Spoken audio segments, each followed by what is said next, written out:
ونعوذ بالله من شرور أنفسنا ومن سيئات أعمالنا من يهد الله فلا مضل له ومن يضلل فلا هادي له وأشهد أن لا إله إلا الله وحده لا شريك له وأشهد أن محمدا عبده ورسوله أما بعد فإن خير الحديث كتاب الله وخير الهدي هدي محمد صلى الله عليه وسلم وشر الأمور محدثاتها وكل محدثة بدعة وكل بدعة ضلالة وكل ضلالة في النار السلام عليكم ورحمة الله وبركاته আমরা একটা বই ধরে পড়তেছিলাম ইংরেজি নাম the authority and the importance of the সুন্নাহ বাংলা নাম হচ্ছে সুন্নাহর কর্তৃত্ব মর্যাদা কিন্তু আমাদের হালাকার নাম আমরা মানে হালাকা টপিক রাখছি সুন্নাহর কর্তৃত্ব গুরুত্ব মর্যাদা গুরুত্ব দুইটাই আসে ইম্পর্টেন্স কথার মাঝে কিন্তু গুরুত্বটা বোধহয় বেশি অ্যাপ্রোপ্রিয়েট সেই জন্য আমরা হালাকাটা এই নামেই করি এই মসজিদের যে ইউটিউব চ্যানেল আছে সেখানে আগের পর্বগুলো লাগানো আছে আপনারা চাইলে ধারাবাহিকতার জন্য দেখতে পারেন অত্যন্ত গুরুত্বপূর্ণ মনে করি আমরা সেই জন্য এই বইটা ধরে আমরা পড়তেছি এখন আমরা তৃতীয় অধ্যায়তে আছি এই বইয়ে 7টা চ্যাপ্টার আছে টোটাল সবচেয়ে ইম্পর্টেন্ট চ্যাপ্টারটা ছিল দ্বিতীয় অধ্যায় গত যে চ্যাপ্টারটা ছিল লাস্ট আর গতদিনের হালাকায় আমরা একটু করে শুরু করছিলাম তৃতীয় অধ্যায়টা আজকে সেখান থেকেই করব তৃতীয় অধ্যায়টার শিরোনাম হচ্ছে রাসূলের ভূমিকা সমূহ রাসূলের তো অনেক ভূমিকা ছিল রোল যেটাকে আমরা বলি অনেকই ছিল ওনার সেনাপতি হিসাবে ছিল রাষ্ট্রনায়ক হিসাবে ছিল বাবা হিসাবে ছিল বা আরও গোত্রের ভিতরে গোত্রের সম্মানিত একজন হিসাবে ছিল অনেক ধরনের রোল ছিল হাজব্যান্ড হিসাবে রোল ছিল কিন্তু আমরা 4টা মাত্র মেজর রোল যেগুলো আমাদের এটার সাথে সংশ্লিষ্ট সেগুলো নিয়ে পড়ব প্রথমটা হচ্ছে কোরআনের ব্যাখ্যাকারী দ্বিতীয়টা হচ্ছে স্বনির্ভর আইন প্রণেতা এই কথাটা মানে হচ্ছে যে আল্লাহ যা বলছেন তার বাইরেও অথবা কোরআন যা বলছে তাতে না থাকলেও কোরআনে না থাকলে আল্লাহর সরাসরি আল্লাহ যেটা বলছেন কোরআনের সেখানে না থাকলেও উনি ইন্ডিপেন্ডেন্টলি কোনো একটা আইন প্রণয়ন করতে পারতেন এইটুকু অথরিটি আল্লাহ তাকে দিয়েছিলেন অফকোর্স ওয়াহির ভিত্তিতেই করতেন তিনি কিন্তু সেটা করতে পারতেন 3 নম্বর হচ্ছে নিখুঁত উদাহরণ অর্থাৎ রোল মডেল আমাদের জন্য যেটা আমরা বলি যে আদর্শ যেটাকে বলি বা আমাদের জন্য অনুসরণীয় যেটাকে বলি আর 4 নম্বর হচ্ছে এমন ব্যক্তি যার আনুগত্য করতে হবে এই 4টা রোল নিয়ে আমরা পড়াশোনা করব তো প্রথম দিন যেটা আমরা একটু গেছি সেটা হচ্ছে যে কোরআন ব্যাখ্যাকারী হিসাবে নবী মুহাম্মদ সাল্লাল্লাহু আলাইহি সাল্লাম এটা পড়তে গিয়ে আমরা একটা জায়গায় এসে শেষ করছি সেখান থেকে আমরা আজকে শুরু করব এখানে 3টা আয়াতের কথা বলা হচ্ছে যে 3টা আয়াত আমরা আগে পড়ে আসছি যদিও এখানে দিবেন এখানে এই চ্যাপ্টারে এসে একটা আয়াত মাত্র কোট করছেন সূরা আলে ইমরান 164 নম্বর আয়াত আর বাকি আয়াতগুলো আমরা আগে পড়ে আসছি একটা হচ্ছে সূরা বাকারা 151 নম্বর আয়াত এবং সূরা জুমা 2 নম্বর আয়াত এখানে ওই যে কথাটা আসছে সেটা হচ্ছে যে কিতাব ওয়া হিকমা এই কথাটা আসছে তিনি উম্মীদের মধ্যে একজন রাসূল পাঠিয়েছিলেন যে তাদের কাছে তার আয়াতসমূহ আবৃত্তি করে তাদেরকে পবিত্র করে এবং শিক্ষা দেয় কিতাব ওয়া হিকমা ইতিপূর্বে তো এরা ঘোর বিভ্রান্তিতে ছিল এটা সূরা জুমার থেকে পড়লাম সিমিলার কথা সূরা আলে ইমরানের 164 নম্বর আয়াতে এবং সূরা বাকারার 151 নম্বর আয়াতে সরি তো এখানে যেটা আছে আলে ইমরানেরটা এখানে এই জায়গায় এসে আলে ইমরানের বক্তব্যটা দিয়েছেন এখানে মেইন কথা হচ্ছে এটা ইয়াতলু আলাইহিম আয়াতিহি ওয়া ইউযাক্কিহিম ওয়া ইউআল্লিমুহুমুল কিতাবা ওয়াল হিকমা এটাই হচ্ছে মেইন কথা যে তাদেরকে কোরআন তেলাওয়াত করে শোনাইতেন আয়াত তাদেরকে পবিত্র করতেন এবং তাদেরকে কিতাব ও হিকমা শিক্ষা দিতেন এই কথাটা হচ্ছে মেইন বা দেন এখানে অবশ্য আপনার প্রেজেন্ট টেন্সে আছে দেন আছে কিন্তু বা দেয় সেটা আছে বাংলায় যেটা বলতেছেন আল্লাহ মুমিনদের প্রতি অবশ্যই অনুগ্রহ করেছেন তিনি তাদের নিজেদের মাঝ থেকে তাদের কাছে রসুল প্রেরণ করেছেন যে তার আয়াতসমূহ তাদের কাছে তেলাওয়াত করে প্রথমটা হচ্ছে তেলাওয়াত করা দ্বিতীয়টা হচ্ছে তাদেরকে পরিশুদ্ধ করে তৃতীয়টা হচ্ছে তাদেরকে কিতাব এবং হিকমা শিক্ষা দেন কিতাব হচ্ছে কোরআন হিকমা হচ্ছে সুন্নাহ এটা আমরা পড়ে আসছি আগে নতুন করে আর ব্যাখ্যা করব না যারা ছিলেন তারা জানেন তো এইটাই আমরা এটা পড়তে গিয়ে এখানে শেষ করছি একটা জায়গায় তারপরে একটা কোটেশন আসতেছিল আমরা বলছিলাম যে কোটেশনটা বড় সেই জন্য আমরা ওই দিন আর পড়বো না আজকে পড়বো সেটা হচ্ছে হাবিবুর রহমান আজামি বলে একজন লেখক তার একটা বই থেকে এই কোটেশনটা। তার বইটার নাম হচ্ছে the Sunnah in Islam, the eternal relevance of teaching and the example of prophet Mohammad. ইসলামের সুন্নার কি অবস্থান সেরকম ব্যাপার আর কি। আর ইটার্নাল রিলেভেন্স মানে একদম আদি থেকে অন্ত পর্যন্ত এই ইসের গুরুত্ব থাকবে বা এটার সংশ্লিষ্টতা থাকবে, এই যা শিখাই গেছেন আল্লাহ রসুল সুন্নার মাধ্যমে। And the example of prophet Mohammad সাল্লাহ সাল্লাম, আল্লাহ রসুলের এক্সাম্পলগুলো, সেটা এটা নিয়ে বইটা ছিল। সেই বইয়ের 9 নম্বর পৃষ্ঠা থেকে এটা উদ্ধৃত। এখানে বলতেছেন উপরের 3টি আয়াত, মানে 3টা আয়াতের কথা আপনাদের বললাম, কিন্তু আমি সূরা জুমার 2, সূরা বাকারার 151 এবং সূরা আলে ইমরান একটা পড়লাম আমরা এখন 164 নম্বর আয়াত।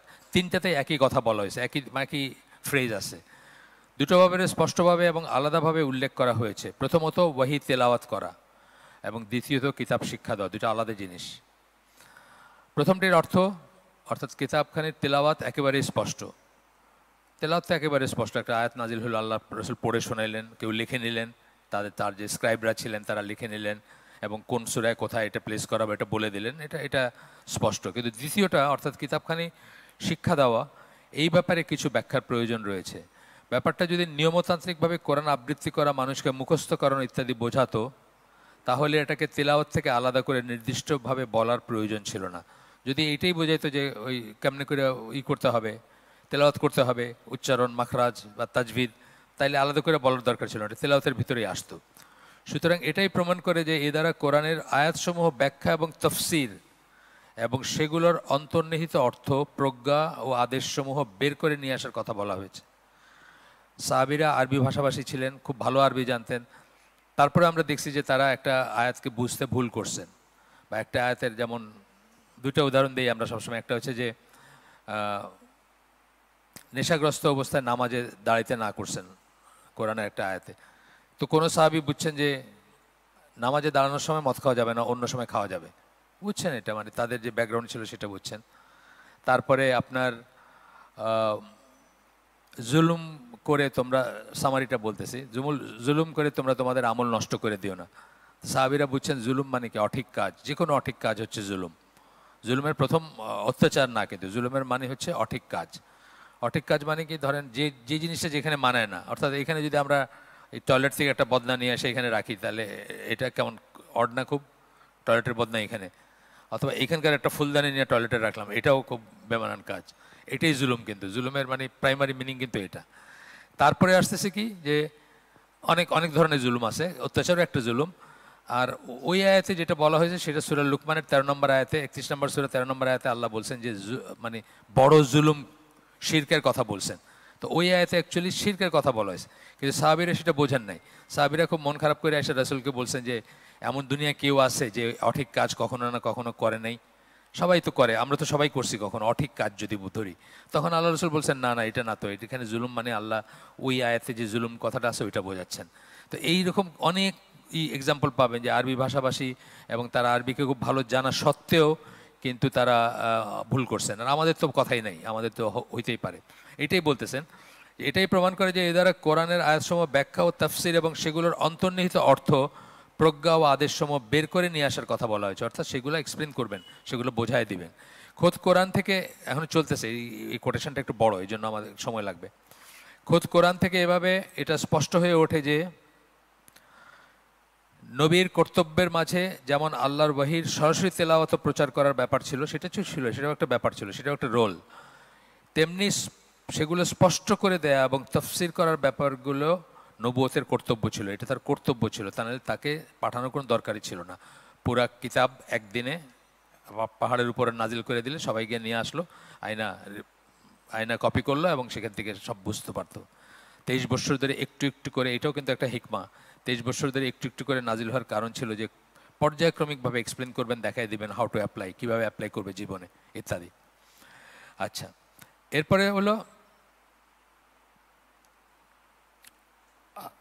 খোদ কোরআন থেকে এভাবে এটা স্পষ্ট হয়ে ওঠে যে নবীর কর্তব্যের মাঝে যেমন আল্লাহর ওয়াহির সরাসরি তেলাওয়াত এবং প্রচার করার ব্যাপারগুলো ছিল, তেমনি সেগুলো স্পষ্ট করে দেওয়া এবং তাফসীর করার ব্যাপারগুলো নবুয়তের কর্তব্য ছিল।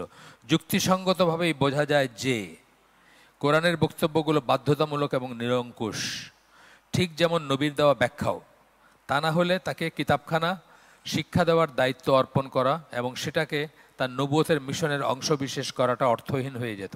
মোট কথা কোরআনের এই বক্তব্যগুলোর উপর ভিত্তি করে বলা যায় যে নবী সাল্লাল্লাহু আলাইহি সাল্লাম কেবল আল্লাহর একজন রসুলই ছিলেন না, বরং আল্লাহর বাণীর একজন শিক্ষক ও ব্যাখ্যাকারীও ছিলেন। দেয়ার আর পিপল যারা বলে, ওনার নাম কি রোফ সামথিং, আমি পুরো নামটা মনে নেই, মালয়েশিয়ান একজনই ছিলেন। উনি বলতেন, মানে আসেন বাঁচে আছেন কিনা আমি জানি না, অনেক বছর আগের কথা এটা। উনি বলতেন যে আল্লাহ রসুল সাল্লাল্লাহু আলাইহি ওয়াসাল্লাম টেপ রেকর্ডারের মতো, আল্লাহ তাকে যেটা বলছেন টেপ রেকর্ডারে যেমন আমরা রেকর্ড করি, সেকেন্ড টাইম শুধু ওইটাই আবার রিপিট করা যায় বা ওইটাই আসে। তো আল্লাহ রসুল সাল্লাল্লাহু আলাইহি ওয়াসাল্লামের রোলটা ওইরকম যে আল্লাহ কোরআন তাকে দিছেন এবং উনি এটা আবার রেকর্ডেড পড়ে শোনাবেন আমাদের। এর বাইরে তার কোনো রোল নাই, যেটা কোরআনীয়নরা বলে আর কি। কোরআনীয়নরা যেটা বলতে চায় যে সুন্নাহ মানা জরুরি না বা সুন্নাহ মানি না বা ইত্যাদি ইত্যাদি। এই পুরা বইটাই কিন্তু কোরআনীয়নদের রিফিউট করার একটা বড় টুল। কিন্তু যারা দাওয়াতি কাজ করতে চান বা যারা কোরআনীয়নদের খপ্পরে পড়ছেন বা পড়বেন আগামীতে, তারা এটা ভালো করে মস্ক করতে পারেন আর কি বইটা। এটা পুরাটা একটা টুল ওইটার এগেনস্টে।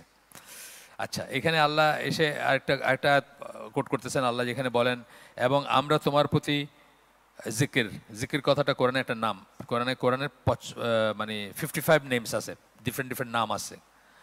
কোরআনুল করিম, মজিদ, জিকির একটা, ফুরকান একটা, এরকম অনেক কিছু আছে। তো এখানে এখানে আল্লাহ জিকির কথাটা ইউজ করছেন।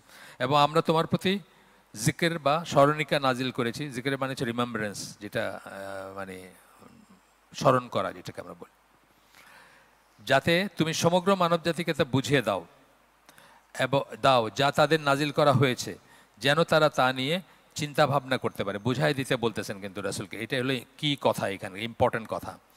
এই আয়াতের উপর মন্তব্য করতে গিয়ে শেখ নাসিরুদ্দিন আলবানী বলেন যে এই আয়াতের দুটো অর্থ। প্রথমত, আল্লাহ রসুল যে ওয়াহি লাভ করেছেন তার কোনো কিছুই তিনি গোপন করবেন না এবং তিনি অবশ্যই তার সবটুকুই মানব জাতির কাছে পৌঁছে দেবেন, গোপন করবেন না, অথবা মানে তার কাছে নিজের কাছে রাখবেন না আর কি। সবটার মানুষকে সেই পৌঁছায় দিবেন বা বলবেন। আর দ্বিতীয় অর্থ হচ্ছে, এর অর্থ হচ্ছে এই যে কোরআনের বিস্তারিত ব্যাপারগুলো ব্যাখ্যা করা এবং কিভাবে কোরআন প্রয়োগ করতে হবে। দুইটা কথা, ব্যাখ্যা করা একটা, প্রয়োগ করতে হবে কিভাবে তা দেখিয়ে দেওয়া। যেমন ধরেন সালাতের কথাই ধরেন, জাকাতের কথা ধরেন, হজের কথা ধরেন, রোজা সিয়ামের কথা ধরেন। এগুলো প্র্যাকটিক্যালি কিভাবে, মানে কখন ইফতার করতে হবে, কখন রোজা ভাঙতে হবে, কি বলে, কখন সেহরি শেষ করতে হবে, এই সব থেকে শুরু করে সালাতের রুকু কয়টা, সেজদা কয়টা, কখন সালাম ফেরাইতে হবে, মাগরিবের নামাজ 3 রাকাত, আপনার ইশের 4 রাকাত, আসর জোহর 4 রাকাত, এই সমস্ত নিটিগ্রিটি যা কিছু আছে সব কিছু এটার আওতায় আসবে, সব কিছু এই কথার ভিতরে আসছে। এর অর্থ এই যে কোরআনের বিস্তারিত ব্যাপারগুলো ব্যাখ্যা করা এবং কিভাবে কোরআন প্রয়োগ করতে হবে তা দেখিয়ে দেওয়া আল্লাহ রসুলের কর্তব্য। এই অংশটুকু উদ্ধৃত হচ্ছে মানজালাত আস-সুন্নাহ ফিল ইসলাম, মোহাম্মদ নাসিরুদ্দিন আলবানী। ওনার জানেন তো আপনার 208টা কিতাব আছে ওনার, তার ভিতরে একটা বই এটা আর কি, মানে এই পার্টিকুলার এটা। স্পষ্টতই আল্লাহ তার রসুলের উপর কোরআনের ব্যাখ্যা করার এই বোঝা চাপিয়ে দিতেন না যদি তিনি নবীকে কোরআন ব্যাখ্যা করার প্রয়োজনীয় জ্ঞান না করতেন। এটাও কিন্তু খুব ইম্পর্টেন্ট একটা বুঝ, যে এটার প্রয়োজনীয় জ্ঞানটা তার ছিল, না হলে তার উপর এই বার্ডেন দেওয়ার কোনো মানে হয় না। উনি তো উম্মি ছিলেন, উনি পড়াশোনা করছেন, বিশাল রিসার্চ, ডিপ রিসার্চ করছেন, ভলিউমস আফটার ভলিউম বই নিয়ে বসছেন, এমন কোনো দলিল নাই। তো তার মানে কি, তাকে বোঝায় দেওয়া হয়েছে, জ্ঞান দেওয়া হয়েছে, কি বলবেন সেটা, এবং সেই জিনিসগুলো দেওয়া হয়েছে কিসে, সুন্নায়, যেটাকে আমরা ওয়াহি গায়ের মাতলু বলি। আমরা আগেই বলছি ওয়াহি 2 রকমের, ওয়াহি মাতলু যেটা তেলাওয়াত করা হয়, যেটা কোরআন, ওয়াহি গায়ের মাতলু যেটা তেলাওয়াত করা হয় না, কিন্তু যেটা জিবরাইল আলাইহিস সালাম বা অন্য ফেরেশতারা তাকে বুঝাই দিছেন, জানান দিছেন বা জ্ঞান দিছেন, তাই না? মানে যেমন ধরেন আউয়াল ওয়াক্ত আখের ওয়াক্ত কোনটা নামাজের, এটা পর্যন্ত জিবরাইল শিক্ষা দিছেন। তারপরে আপনার প্রতি রামাদানে রিভাইজ করতেন, কোরআন রিভাইজ করতেন জিবরাইলের সাথে, মানে যেটুক নাজিল হচ্ছে সেইটুক। তার লাইফের শেষ রামাদানে 2 বার রিভাইজ করছেন ওইটা। তো এই জিনিসগুলো কি, এই জিনিসগুলো মানে আল্লাহ জ্ঞান দিচ্ছেন, এগুলো উনি জানতেন না, এগুলো উনি জানার ব্যাপার ছিল না। তো এটাই, অন্যথায় সমগ্র এর আগের আয়াতটাতে আমরা একটা লাইন পড়ছি, সমগ্র মানব জাতিকে তা বুঝিয়ে দাও, এই কথাটা আছে সূরা নাহলের 44 নম্বর আয়াত, যেটা পড়ছি, আবার পড়ি। এবং আমরা তোমার প্রতি এই জিকির নাজিল করেছি যাতে তুমি সমগ্র মানব জাতিকে তা বুঝিয়ে দাও, যা তাদের জন্য যা তাদের জন্য নাজিল করা হয়েছে যেন তারা তা নিয়ে চিন্তা ভাবনা করতে পারে। তাহলে এই কথা বলা হইতো না যে সমগ্র মানবজাতিকে বোঝায় দাও। লিন্নাস কথাটা বলছে, লিন্নাস কথাটা বলাতে মানবজাতি চলে আসছে, শুধু মুসলিম বা লিল মুসলিম বা মুমিন এরকমভাবে বলেন না আর কি, লিন্নাস বলছেন, সমগ্র মানবজাতি চলে আসছে এটার ভিতরে। এখানে বলছিলাম আগে, কার মেমোরি টেস্ট হয়ে যাক একটু, যে আল্লাহ রসুল সাল্লাল্লাহু আলাইহি ওয়াসাল্লাম যে সকল নবীদের, সকল জাতির প্রতি নবী, এটার একটা আয়াতের রেফারেন্স বলছিলাম এইখানে একটা হালাকাতে বলছিলাম। কোরআনের একটা আয়াতে এটা দলিল যে আল্লাহ রসুল সব মানুষের জন্য, সকল মানুষের জন্য নবী, সকল জাতির জন্য বলছিলাম। কিন্তু আমি এখানে সূরা আরাফ 158 নম্বর আয়াত দেখে নিন পরে, ওইটা হচ্ছে একটা দলিল। আর রাসূলের একটা হাদিস আছে যেটা একটা দলিল, যেখানে উনি বলেন যে আমাকে 5টা জিনিস দেওয়া হয়েছে যা আমার আগে আর কোনো নবীকে দেওয়া হয় নাই। তার একটা হচ্ছে আমি, অন্যান্য নবীরা তাদের সম্প্রদায় বা তাদের জাতির প্রতি প্রেরিত, আমি সমগ্র মানব জাতির জন্য নবী। এটা কিন্তু একটা এক্সেপশন আর কি। তার এটার কোরআনের এই দলিল হচ্ছে সূরা আরাফ 158 নম্বর আয়াত। আচ্ছা, এখানে আমি বলছিলাম, বলে জিজ্ঞেসও করছিলাম, এক একজন বোধহয় বলছিলেন, উত্তরও দিয়েছিলেন কেউ বোধহয়, মনে পড়ে না আমার ঠিক, কিন্তু বলছিলাম এটা শিওর এখানে। আচ্ছা, এরপরে বলতেছেন, এইটা গেল, এই লাইনে কথা বললেন। তারপরে বলতেছেন নবী যখন বলেছেন অথবা কোনো কাজ করেছেন, কোনো কথা বলেছেন অথবা কোনো কাজ করেছেন, তিনি তখন কোরআন প্রয়োগ করছিলেন এবং তা ব্যাখ্যা করছিলেন। এই জন্যই আয়েশা রাদিয়াল্লাহু আনহা বলছেন যে উনি, তার চরিত্র হচ্ছে কোরআন, বা ওইখান থেকে স্কলাররা বলেন যে উনি হচ্ছেন ওয়াকিং কোরআন, মানে হেঁটে চলা কোরআন। কোরআনকে ধারণ করছেন উনি ওনার জীবনে এবং উনি হেঁটে চলা কোরআন। এই কথাটা মিনিং হচ্ছে যে কোরআনকে ধারণ করছেন, প্রয়োগ করছেন, দেখাই দিচ্ছেন সেটা। আচ্ছা, এই কর্ম সমাধা করার উদ্দেশ্যে আল্লাহ তাকে যে জ্ঞান দান করেছিলেন সেই অনুযায়ী আল্লাহ তাকে জ্ঞান দান করছেন, সেটা ওয়াহির ব্যাখ্যাকারী হিসেবে তার যে ভূমিকা সেটা পালন করতে গিয়েই তিনি তা করেছিলেন। সুতরাং যখনই আল্লাহ রসুল কোনো আয়াত ব্যাখ্যা করছিলেন বা প্রয়োগ করছিলেন, সেই ব্যাখ্যা বা প্রয়োগের ভিত্তি ছিল ওই আয়াত নাজিল করার পেছনে আল্লাহর যে উদ্দেশ্য ছিল সেটা। প্রত্যেকটা আয়াত নাজিলের পিছনে আল্লাহ একটা উদ্দেশ্য আছে না, সেই অনুযায়ী উনি ব্যাখ্যা করছেন। যেমন ওইটাতে বললেন যে না না, এখানে জুলুম মানে এই জুলুম না, এখানে জুলুম মানে ওইটা, ওই আয়াতে যে জুলুম বলা হয়েছে শিরকের কথা, তার মানে কি এই জ্ঞানটাটুকু তাকে দেওয়া হয়েছে যে এখানে এটা না, ওইটা মেন করা হচ্ছে। আচ্ছা, এরপরে বলতেছেন, সেটা জানেন নবী সাল্লাল্লাহু আলাইহি ওয়াসাল্লামকে আল্লাহ সে ব্যাপারে আগেই অবহিত করেছিলেন। এরপরে কিয়ামার একটা আয়াত আসতেছে যেখানে আল্লাহ বলতেছেন ওহী আয়াত্ত করার জন্য তুমি তাড়াহুড়া করে তোমার জিহ্বা সঞ্চালন করো না, এটা সংরক্ষণ ও পড়ানোর দায়িত্ব আমাদেরই। মানে কি আল্লাহ এই ব্যাপারটা আল্লাহ শুধু ওয়ার্ডিংটা দিয়ে ছেড়ে দেন নাই, এটার মানে কি, এটার ব্যাখ্যা কি, এই সব জ্ঞান দেওয়া হয়েছে তাকে। সুতরাং আমরা যখন তা পাঠ করি, তুমি সেই পাঠের অনুসরণ করো, পেছনে পেছনে যাও আর কি। অনুসরণ করা মানে পেছনে পেছনে, তেলাওয়াতের একটা মিনিং কিন্তু পেছনে পেছনে যাওয়া, অনুসরণ করা। অতঃপর এর বিশদ ব্যাখ্যার দায়িত্ব আমাদেরই, ব্যাখ্যা আমরা দিয়ে দিব, তোমাকে জানাই দিব অথবা জানাই দিছি, দুইটাই হতে পারে, মানে আগেও জানাই দিতে পারে অথবা জানাই দিব। আচ্ছা, এরপরে এক সেকেন্ড আমরা দেখে, আচ্ছা, এরপরে বলতেছেন যে নবীকে সঠিকভাবে কোরআন গ্রহণ করার আদেশ দেওয়া হয়েছে এবং বলা হয়েছে যে আল্লাহ তারপর সেটার অর্থ পরিষ্কার করে দিবেন। প্রথমে সুন্দর খেয়াল করে শুনতে বলা হচ্ছে, উনি মানে পুরাটুকু আয়ত্ত করার জন্য হয়তো তাড়াহুড়া করতেন বা করছেন কখনো, সেই জন্য তাকে মানে সাবধান করে দেওয়া হচ্ছে। প্রথমে তার কাছে পরিষ্কার দেওয়া হবে এবং তারপরে তার মাধ্যমে বাকি মানব জাতির কাছে তা ব্যাখ্যা করা হবে। যদি ব্যাখ্যা করার থাকে, আইদার আগে করছেন ব্যাখ্যা বা আগে অর্থটা বলছেন বা পারপাসটা বলছেন, অথবা পরে পারপাসটা বলবেন, এবং যেটা বলবেন সেটা পরে প্রথমে রসুলকে জানাবেন, রসুল সেটা সব মানুষকে জানাই দিবেন। কেউ যদি আল্লাহর ব্যাখ্যা ও কোরআনের প্রয়োগ সম্বন্ধে জানতে চায় তবে তাকে রসুলের সুন্নাহ স্বর্ণপন্ন হতে হবে। এটা হচ্ছে এই বইয়ের কি কথা হচ্ছে, এটা যে কোরআন বুঝতে হলে, ইসলাম বুঝতে হলে রসুলের ব্যাখ্যা স্বর্ণাপন্ন হইতে হবে। তাহলে আমরা কি বলি, আমরা এই বইয়ের প্রপোজিশন হচ্ছে কি, নো সুন্নাহ নো ইসলাম। সুন্নাহ নাই, ইসলাম নাই, সুন্নাহ নাই, সালাত নাই, সুন্নাহ নাই, হজ নাই, সুন্নাহ নাই, জাকাত নাই, কোনোটাই আপনি করতে পারবেন না যদি সুন্নাহ আপনি টোটালি অস্বীকার করেন। এই যে সকালে মানে এইটা নিয়ে বিভ্রান্তি আসে না, কখন ইফতার করবেন, কোথায় পাই আমরা, এসে গেলে পাই। শিয়ারা কি করে এই ব্যাপারে, শিয়ারা কোরআনের এই যে রাত্রি পর্যন্ত, এই রাত্রি পর্যন্ত করে আরও 17 মিনিট পরে ইফতার করে, আমরা যখন করি তার 17 মিনিট পরে করে। রাত্রি পর্যন্ত বলা হয়েছে দীঘা। রাত্রি পর্যন্ত বলতে কি বোঝানো হয়েছে সবচেয়ে ভালো কে জানবেন, আল্লাহ রসুল জানবেন। আমি আপনারা বললাম যে আমার মসজিদের দিকে পৌঁছায় দেন, গাড়িতে একটা গাড়িতে বললাম যে আমার মসজিদ সিদ্দিকে পৌঁছায় দেন, তার মানে কি সে সিদ্দিকের ভিতরে ঢুকাই দিবে আমারে? তা তো না, গেটে নামাই দিবে, তাই না? তাহলে রাত্রির শুরুটা কোথায়? রাত্রি শুরু হলো মাগরিবে। তো রাত্রি পর্যন্ত বলতে আল্লাহ কি বুঝেছেন এটা রাসূল সবচেয়ে ভালো জানতেন না? যখনই আপনি ওইটা ফলো না করে নিজের মন গড়া এসে যাবেন তখনই আপনি বিভ্রান্ত হবেন। এটা বললেন না তারা শিয়ারা আপনার অজুর ব্যাপারে বিভ্রান্ত না, পা মাসে করে, ওরা পা ধয় না। ওই মাসে করার সাথে ওই একটা অর্ডারে বলতে গিয়া এমনভাবে মনে হইতে পারে যে আগের মাসে করার সাথে এটা হইতেছে, তা না কিন্তু ব্যাপারটা।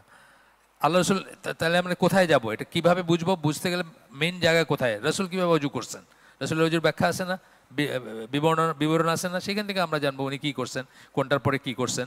প্লাস কোরআনের আয়াত তো রইলই, কিন্তু এই যে টুইস্ট করার একটা টেন্ডেন্সি আছে না অনেকের, টুইস্ট দেখেন মানে কোরআনের আয়াত সহি কিন্তু এটার তফসির কিন্তু মানুষ অনেক সময় টুইস্ট করে, অনেক করে, একটা দুইটা করে না। সূরা মায়েদার 15-16 নম্বর আয়াত, এই নূর মানে আল্লাহ বলছেন যে কোরআনের কথা বলতেছেন বা রসুলের কথা বলতেছেন যে নূর, তারা পদ মানে এটা দিয়ে পদ দেখান মানুষকে।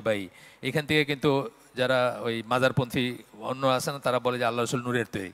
15-16 নম্বর আয়াতে কালকেই পড়লাম, কোথায় জানি 15-16 নম্বর আয়াতে বলে এটা নূরের তৈরি। টুইস্ট করা, যে আয়াতটা মাযহাবের বিরুদ্ধে সবচেয়ে স্ট্রং আয়াত, সূরা নিসার 59 নম্বর আয়াত, সেই আয়াতটা ইউজ করে কিন্তু বই লেখা হয়েছে মাযহাব কি ও কেন, মাযহাবের পক্ষে। তার মানে আপনার মাইন্ডসেটটা যদি আপনার ঠিক না করেন, রাসূল কি বোঝাইছেন, এটার আসবাব কি, সাবাব কি, কোন অবস্থায় নাজিল হয়েছে, এগুলো যদি আপনি কেয়ার না করেন, তা আপনি যে কোনো কিছুকে টুইস্ট করে আপনার মন মতোভাবে দেখাইতে পারবেন। যেভাবে আপনি বলেন যে আল্লাহর পথে বাইর হওয়া মানে হচ্ছে লোটা বদনা নিয়ে বাইর হয়ে যাওয়া। আল্লাহর পথে বাইর হওয়া, সাহাবীরা মাত্র দুইটা জিনিস বুঝতেন, একটা হচ্ছে জিহাদের জন্য বের হওয়া, আর হলো হজের জার্নিতে যাওয়া। কিন্তু 1400 বছর পরে আজকে আপনার যদি এই কথাটা এখানে বসে শোনেন যে আল্লাহর পথে বের হওয়া, আপনার মাথায় প্রথমে কি আসবে? যে আপনি চিল্লা দিতে যাইতেছেন, তাই না? আমরা শুনতে শুনতে এটা অভ্যস্ত হয়ে গেছি না, আমরা এটাই মনে করবো। আমি কিন্তু এটাই মনে করতাম সবসময়, আল্লাহর পথে বাইরে মানে চিল্লা দিতে যাওয়া। কিন্তু সাহাবীরা কি বুঝছেন? তো কোরআনের আয়াত ঠিকই আছে, কিন্তু আপনার টুইস্ট করতেছেন, টুইস্ট করে আপনার যেটা শ্যুট করে ওইটাকে আপনি করতেছেন। এটা কিন্তু পুরো একটা বই আছে আমাদের, যেটা আমরা অন্য হালাকায় করতেছি এখন, কোরআন অধ্যয়নের সঠিক পন্থা বইটার নাম। কোরআন অধ্যয়ন বলছেন, কোরআন তেলাওয়াতের বলেন নাই। কোরআন অধ্যয়নের সঠিক পন্থা, how to understand, how to approach, কোন মাইন্ডসেট নিয়ে কোরআনের কাছে যাবেন। আগের থেকে আপনি ধরে নিলেন যে তুমি যাই কও বাবা, আমার কিন্তু এইটাই, আমি আল্লাহ রসুল নূরের তৈরি। তারপরে আপনি সূরা মায়েদার 15-16 নম্বর আয়াতের কাছে গেলেন, গিয়ে বলেন এই দেখেন লেখা আছে নূর বলা হয়েছে রসুলকে, নূর বলা হয়েছে রসুলকে অথবা কোরআনকে অথবা দুইটাকেই। এটা নিয়ে স্কলারদের ভিতর বিতর্ক আছে। যেটাই বলা হোক না কেন, নূরের তৈরি তো বলা হয় না। নূর বলার মানে কি, মানে আলো দেখায়, পথ দেখায় আপনাকে, কিন্তু আপনার টুইস্ট করে ওটা এই দেখো এখানে লেখা আছে বাস রসুল নূরের তৈরি। এইসব আর কি আমাদের দুর্ভাগ্য সেটা। তো যাই হোক, যেখানে আমরা শেষ করলাম, রসুলের সুন্নাহ স্মরণাপন্ন হতে হবে। তারপরে ভূমিকা সম্পর্ক, তাহলে রসুলের ভূমিকা সময় একটি যে তাকে মানব জাতির কাছে কোরআন ব্যাখ্যা করতে হবে, এইটাই আসতেছে। আমরা প্রথম ভূমিকাটা বললাম না, প্রথম এইটা বললাম, কোরআনের ব্যাখ্যাকারী, প্রথম রোলটা তার কোরআনের ব্যাখ্যাকারী। এই প্রথম রোলের ভিতরে আমরা আরও কিছু জিনিস পড়ব। প্রথম ভূমিকাটা তার, যে তাকে মানব জাতির কাছে কোরআন, এটা তার রোল, তার কর্তব্য। এটা যদি অপ্রয়োজনীয় হতো, এই ভূমিকাটা যদি প্রয়োজনীয় না হতো, মানে ইটস নট দ্যাট ইম্পর্টেন্ট। অনেক ভূমিকা আছে না, ধরেন ঠিক আছে উনি রাসূল, আরেকটা কোনো ভূমিকা ধরেন, সেটা অত ইম্পর্টেন্ট না আমাদের জন্য, যে ধরেন তার সব কিছু ইম্পর্টেন্ট, মানে রোল মডেল হিসেবে সব কিছু ইম্পর্টেন্ট। কিন্তু ধরেন ওই যে খেজুরের পলিনেশন নিয়ে উনি একটা কথা বলছিলেন, আপনারা জানেন যে তোমরা কি করতেছো এগুলা, ওই খেজুরের আর্টিফিশিয়াল পলিনেশন, ওই ফুল আর মেল ফিমেল মিলায় আর কি ওই ফসল বাড়ানোর জন্য মদিনাবাসীরা করতেন। তা আল্লাহ রসুল তখন বলছেন যে তোমরা এটা কি করতেছো, মানে এমনভাবে বলছেন যে ওনাদের মনে হয়েছে যে এটা বোধহয় নবী নিষেধ করতেছেন তাদের, ওনারা ওটা থেকে বিরত থাকছেন। ওই বছর ফসল খুব খারাপ হয়েছে, তখন ওনারা এসে আবার রাসূলকে বলতেছেন, ইয়া রাসূলুল্লাহ আপনি বললেন আমরা তো এবার এইসব করি নাই, আর্টিফিশিয়াল পলিনেশন করি নাই, তো দেখি এবার তো খুব কম ফসল হয়েছে। তখন উনি কি বলছেন যে এটা তো তোমাদের ট্রেড, তোমাদের ব্যাপার, এটা সময় তোমাদের জ্ঞান আমার চেয়ে অনেক বেশি। আমি জিনিসটা যেহেতু তার এক্সপিরিয়েন্স ছিল না রাসূলের আগে, মক্কা এটা করতে দেখেন নাই কাউকে, সুতরাং তিনি অবাক হয়েছেন এবং বলছেন। তারপরে বলছেন যে দুনিয়ার ব্যাপারে তোমাদের জ্ঞানটা যেখানে বেশি, বা তোমরা যেখানে এক্সপিরিয়েন্স অভিজ্ঞতা আছে, তোমরা সেই মতো কাজ করবে। আমি তো একজন মানুষ হিসাবে বলছি কথা। তো এইখানে যেমন এই রোলটা, এই যে রাসূল এই যে বললেন কথাটা, এখানে যে ভূমিকাটা, এটা আমাদের জন্য ইম্পর্টেন্ট না, তাই না? কারণ এটা দুনিয়ার একটা ব্যাপার ছিল। এই ধরনের আরও ব্যাপার আছে কিছু যেটা অত ইম্পর্টেন্ট না আমাদের জন্য, কিন্তু নবী হিসাবে যখন, এই বইতেও সেই কথা আছে যে নবী হিসাবে যখন কিছু বলবেন, রাসূল হিসাবে যখন বলবেন, ওয়াহি বলি আমরা, তারা কোনটা ইসলামী আইনের দলিল হবে এটা নিয়ে তাদের গবেষণা। এবং তারা নবুয়তের আগের কোনো জিনিসকে কোনো ধর্তব্যের ভিতরে নেন না, কারণ নবুয়তের আগের জিনিসটি আপনি দলিল নাই, ওইটা দিয়ে দলিল দিয়ে আপনি আইন প্রণয়ন করতে পারবেন না। নবী হিসাবে, পয়গম্বর হিসাবে বা কি বলে রাসূল হিসাবে যা বলছেন সেটাই শুধু দলিল হতে পারবে যে আপনি ইসলামী আইন প্রণয়নের ব্যাপারে আসবে। তো এইসব ব্যাপারগুলো আর কি। যাই হোক, তো বলতেছেন যদি অপ্রয়োজনীয় হতো গোটা কোরআনকে একত্রে একটা পাহাড়ের উপর নাজিল করলেই হতো, যেটা আমি বলে ফেলছি আপনাদের। আচ্ছা, এরপরে সাবহেডিং আসতেছে, নবী সাল্লাল্লাহু আলাইহি ওয়াসাল্লাম যেভাবে কোরআন ব্যাখ্যা করে গেছেন, কোরআনের অর্থ ব্যাখ্যা করে গেছেন, এইখানে ABCD কয়েকটা স্টেপে বলতেছেন। প্রথমটা হচ্ছে কি কি উপায়ে কোরআন ব্যাখ্যা করছেন। প্রথমটা হচ্ছে ওই সমস্ত শব্দাবলীর অর্থ ব্যাখ্যা করেছেন যেগুলোর অর্থ বিভিন্ন কারণে অনির্দিষ্ট ছিল। অনির্দিষ্ট, আমরা একটা কথা বলি ইংরেজিতে ইকুইভোক্যাল, বাংলায় বলি দ্ব্যর্থ, মানে একাধিক মিনিং হয়, একাধিক মিনিং হইতে পারে, বা নির্দিষ্ট না যেটা, সেটাকে নির্দিষ্ট করে দিয়ে গেছেন। এখানে বলতেছেন, একটু পানি খাই, পানিটা দিচ্ছেন একটু দেরিতে, এই জন্য তৎক্ষণাৎ খাইতে পারেন আর কি।